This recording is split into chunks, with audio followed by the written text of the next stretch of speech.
السلام علیکم everyone, hope you all are doing great.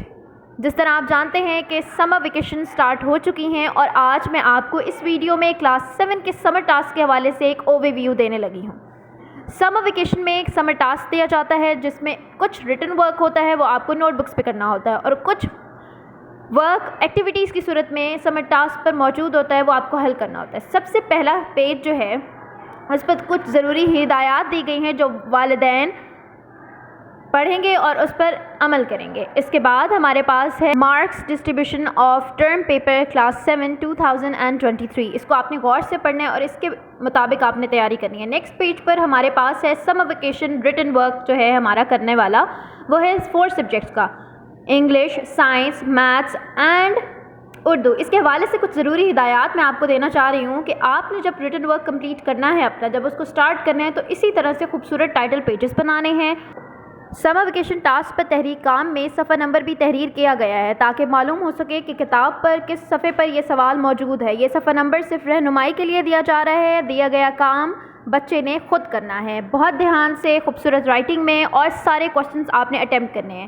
اس کے بعد آپ نے میک شور کرنا ہے کہ تمام سبجیکٹس کے سارے سوالات کاپی پر خوبصورتی سے آپ نے لکھنے ہیں اور کوئی بھی کوسچن مس نہیں ہونا چاہیے۔ اس کے بعد بات کرتے ہیں سمر ٹاسک پر دی گئی ایکٹیویٹیز جو آپ نے وہیں پر سالو کرنی ہے۔ سب سے پہلی ایکٹیویٹی ہے آل اباؤٹ یور سیلف، اس کے بعد ہے آل اباؤٹ یور موم، آپ نے اپنی والدہ کے بارے میں بتانا ہے۔ پھر ہمارے پاس آ جاتا ہے مائی ڈیڈی، آپ نے اپنے والد کے متعلق ساری انفارمیشن کو یہاں فل کرنا ہے۔ ایکٹیویٹی نمبر 4 میں کاؤنٹیبل اینڈ انکاؤنٹیبل ناؤنس کے ساتھ ریگولر اینڈ ارریگولر وربز ہیں جو آپ نے کمپلیٹ کرنے ہیں۔ ایکٹیویٹی نمبر 5، یہاں پہ آپ نے comprehension 5 and 6 both are comprehension, ان کو غور سے پڑھنا ہے اور ان کے آنسرز آپ تب لکھ پائیں گے جب آپ 1 سے 2 سے 3 مرتبہ آپ اس کو تسلی سے پڑھیں گے، دین اس کے بعد آنسر لکھ۔ ایکٹیویٹی نمبر 7 ہے ہمارا read the text below and answer the question.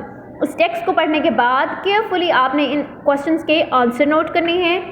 دین اس کے بعد ایکٹیویٹی نمبر 8 and 9 وہ بھی بالکل سملر ہیں، اس میں بھی آپ نے یہ جو ٹیکسٹ ہے یہ پڑھنا ہے اور اس کے ساتھ آنسرز لکھنے ہیں۔ ایکٹیویٹی نمبر 10 ہے caring for a plant. Activity number 11 میں آپ نے سائنس کے حوالے سے ان سائنٹسٹ کی جو خدمات ہے ان کے بارے میں پیراگرافس لکھتے ہیں۔ Then activity number 12 13 and 14 is all about maths. اس کی کانسیپٹس آپ کو کلیئر کروا دیے ہیں کلاس میں اور یہاں پر آپ نے جسٹ اس کو سالو کرنا ہے۔ دین ہمارے پاس موسٹ امپورٹنٹ ایکٹیویٹی آ رہی ہے ایکٹیویٹی نمبر 15۔ اس کے حوالے سے میں آپ کو کچھ ہدایات دینے لگی ہوں، آپ نے غور سے سننا ہے اور ان پر عمل کرنا ہے۔ ا فل ہارٹ چارٹ، ایک آپ کے پاس ہارٹ چارٹ ہونا چاہیے اور اس کی میجرمنٹس میں یہاں مینشن کر دوں گی۔ اس کے بعد آتا ہے writing for labelling and heading. اس طرح کا چارٹ جو میں نے پریویس آپ کو پکچر میں دکھایا ہے اس طرح کا چارٹ بالکل بھی ایکسیپٹیبل نہیں ہوگا۔ یہ جو چارٹ ہے، یہ آپ کا جو پروجیکٹ ہے یہ ایکسیپٹیبل ہے بیکاز اس کے اوپر سب کچھ کمپیوٹرائز اینڈ کمپوزڈ ہے۔ اس کے بعد ہے نماز ریمائنڈر، آپ نے نماز بالکل بھی نہیں چھوڑنی ان دنوں میں۔ اس کے بعد ہے ہماری ایکٹیویٹی نمبر 16 17 18 اینڈ 19، یہ سب ہماری اسلامیات اینڈ اردو سے ریلیٹڈ ہے۔ آپ نے کوسچنس کو کیئرفلی ریڈ کرنا ہے اور ان کے آنسرز یہاں نوٹ ڈاؤن کرنے ہیں۔ دین ہے ہمارے پاس ایکٹیویٹی نمبر 12 جو بہت انٹرسٹنگ ایکٹیویٹی ہے۔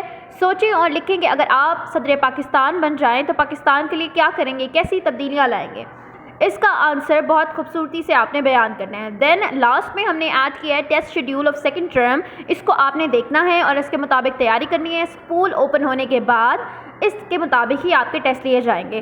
And the most important note کہ آپ نے سمر ٹاسک سبمٹ کرواتے وقت یہ ڈیٹیچ کر کے اپنے پاس رکھنا ہے تاکہ آپ کو ٹیسٹ کی تیاری کرنے میں کوئی مشکلات